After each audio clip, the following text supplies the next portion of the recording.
Today we want to have a very powerful conversation here, talking about the power of setting boundaries. First, I'll talk about the disadvantages of it. I'll try to talk about the things that might make you to even try to run away from the boundaries that you've set. Then I'll tell you the importance and advantages of setting those boundaries and maintaining them. You know, we can sometimes have the power, the know-how to set boundaries in our lives, to have some standards and to understand what you are worth and what your value is. Unfortunately, the biggest threat that we are having in this generation today is the fact that the boundaries that we set, the standards, our value and our worth sometimes rub shoulders with other people. In most cases, when people set boundaries, a lot of the population, a bigger percentage, a bigger margin of people around you will start talking maybe bad about you. Some people will not understand. They will not understand why you have those boundaries. Have you ever had people saying like, but are you worth what you're setting? Do you think you can find someone with this kind of boundaries that you're setting for yourself? Do you think in this kind of a company you can find this? Like, do you think in this world still there are men or women who are loyal? When you start questioning yourself this way and believing that in this world and this generation we are in, there's no man or woman who can be loyal, what happens is you are dragging down your boundaries and your standards and your value. And the truth is, where you put your mind, the moment you accept to be at the lower level, people will treat you that way. When you believe that there's no one who is loyal today, nobody, I can tell you, my dear sweethearts, my dear brothers and sisters, nobody, you will never meet somebody who's going to be loyal to you. And you will accept disloyalty because you have put and set yourself to that standard. So number one power of setting standards is people might not understand why you have those standards. But you are the person who has it, and you should know how to promote your standards to get what you want. It doesn't matter what people say about the standards that you've put. That is what we call the power of the setting standards and boundaries. I don't know how many of you women who are watching today have got this boundary that no man sleeps with you until you get married. And I want to go deep with this, and I'm so sorry for women who are watching, because maybe I might say something that might rub your shoulder, but it is better to say it to help you on how to set standards. Imagine you are married, you have got kids, you divorced or you separated, and you've been living alone, and you meet a man and you start dating.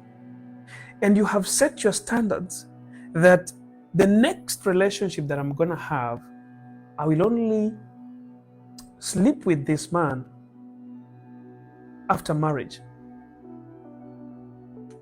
Then the man comes along and you are on the table, you are discussing.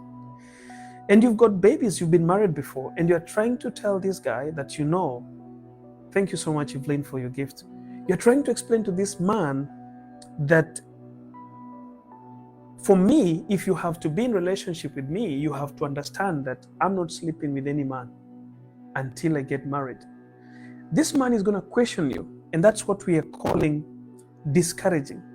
A man is going to discourage you. Evelyn, thank you so much for the gifts. He's going to ask you like, but why do you have to set those standards? After all, you are a mother. You have been there. You've dated before. Like, what is the problem of doing this? It's not going to be your first time. This thing is, look, like, why? How can you be setting that standard? Even your girlfriends who are closer to you are going to tell you like, oh, you will not find a man, trust me. How will a man like accept that you stay with him until you get married before you sleep with him, yet you have children, you were married before. That is what we call being discouraged to leave the standards that you have set. When you know your boundaries and your standards, and somebody comes in and advises you, speaks against the boundaries that you've set and the standards, and then you lower them down, what happens is, it is not the fault of the people who advised you to lower your standards. It is the fault of the person who had got those boundaries and those standards who have accepted to lower them down. Number two, the moment you set boundaries, the negative side of setting boundaries, people will run away.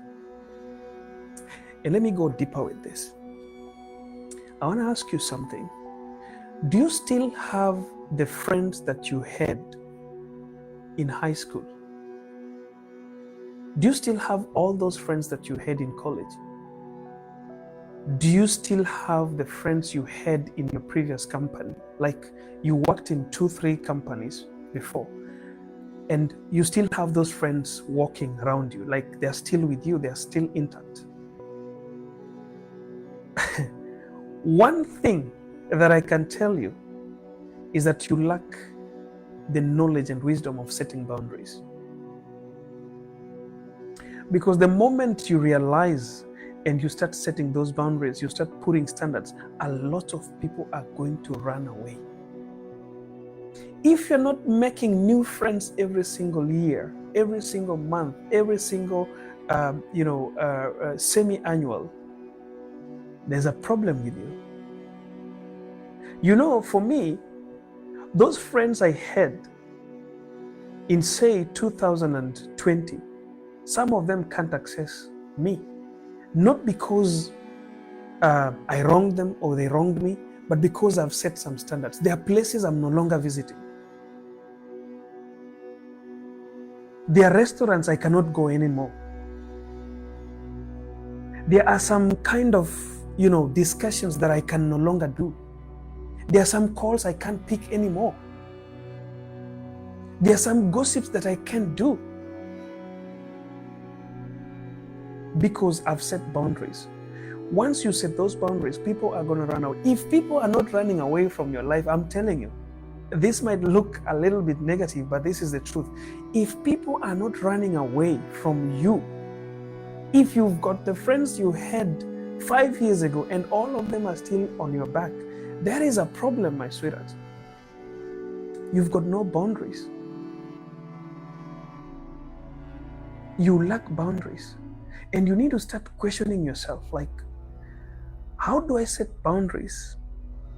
And what are my boundaries? What are my standards? Some of you, people still call you for those drinking sprees, and you will go because you will even leave something that is very important to you to go to those places just because you don't want to fault those people. You don't want to be called names. You don't want, somebody just comes up with some kind of, parties and all this, and you want to just get there because you have to be there because these are my colleagues. These are who and who. Listen, you've got to set some standards. There are places that once you have decided that I've outgrown these kind of places, you've got to outgrow them once and for all, and you don't go there anymore. There are some things that I have outgrown myself, and I'll mention some of them. There are these people who, just because they know you, perhaps they were your cousins, they were your friends, they were people you went to school with, people who always just think that you are better than them. We have these people in life that will always see you better than them. It doesn't matter. Sometimes even they know very well that you are in a hospital or your family member is in hospital and you are on the way walking to hospital, all right, to perhaps take food to your family member who is in hospital.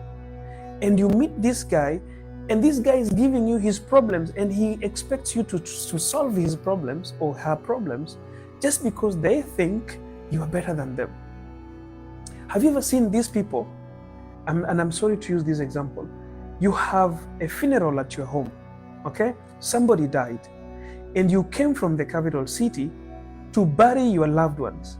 But these people back there, they still expect that you give them some money. You treat them, you buy them some stuff just because you're coming from the city. And you are wondering, like, why do you always think that I'm always better than you? I always have some problems. You have some friends that will never say hi. And the day you will see their hi, the second message that follows is, I was asking if you can do this for me. My dear brothers and sisters, not anymore with John Gora. It doesn't happen with me. I keep records of friends that greet me, friends that contact me, friends that have kept me, family members that watch over me, those who just call to ask me, hi bro, how are you doing? I keep records. And the moment you disappear from that record and you appear later, even if I have chunks of money in the bank and you're asking for it, you'll never see it. Because I have never believed that some people are better than others. There is nothing like that in the world unless there is laziness or unless there is somebody who is completely interfering with your life.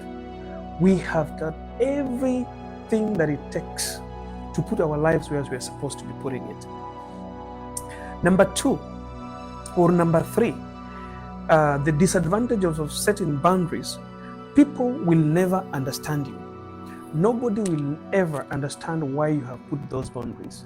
Sometimes back, I was telling you guys that I don't contribute in these WhatsApp groups for funerals. And a lot of people were asking me, but why don't you always contribute to those WhatsApp groups for funeral? And I said that I'm a Christian. And there's a time that Jesus Christ said that let the dead bury themselves. If you did not contact me when this guy was sick and was in hospital, when he was having bills that were supposed to be paid, and then he died, and now just because he has died, you are contacting me to help you give him a good send-off, it means you are not a good person. That is not kindness. It is better for me to even miss to eat lunch, but pay for someone who is struggling and fighting for his life in hospital, rather than, having money in excess and giving a contribution for a better funeral. Those are boundaries that I set. I no longer do.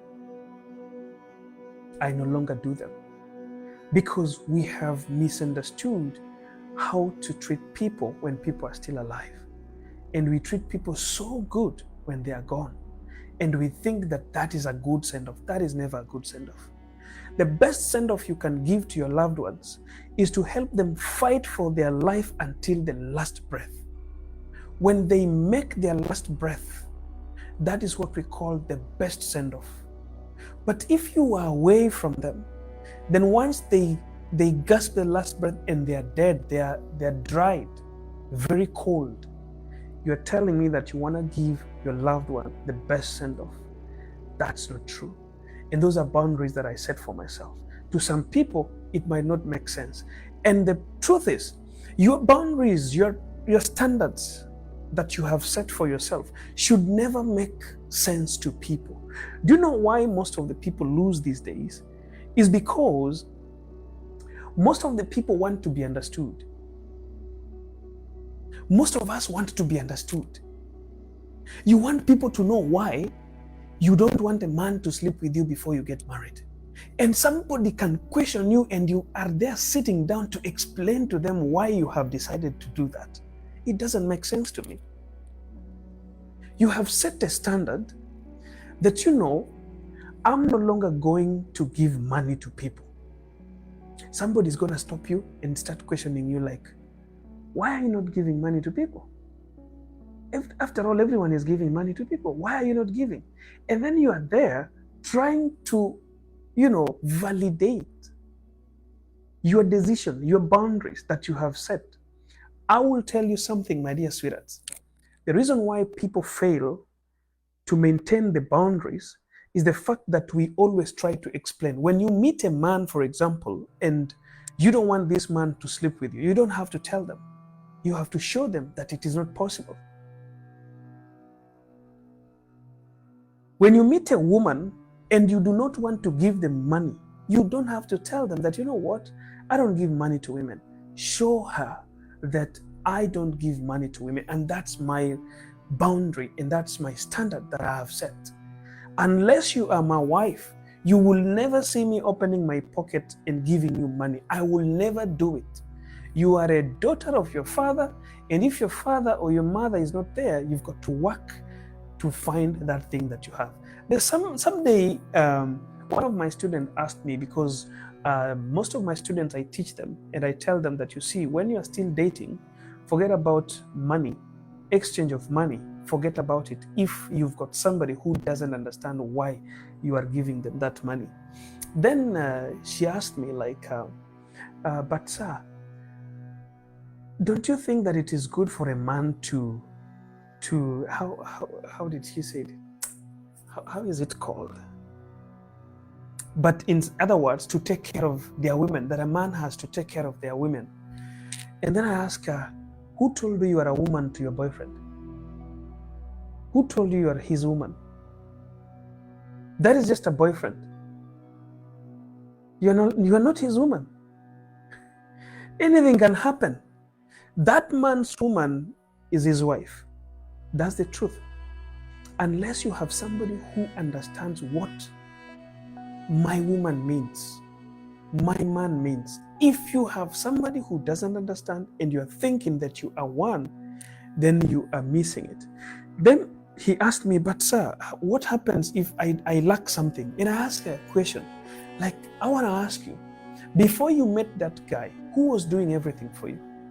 Before that guy met you, who was buying him things? Do people question themselves about this? Right now, maybe you are meeting a guy tomorrow, you are meeting a man or a woman the next day, after 2 days from here. How can this person now translate his problems into yours? Why would this person now see you as you are the savior of their lives? You've been living for the last 20 good years. Somebody comes into your life when you're 20 years old. And now you want me to believe that these people must give you money just because they are dating you. Who was giving you money before they started dating you?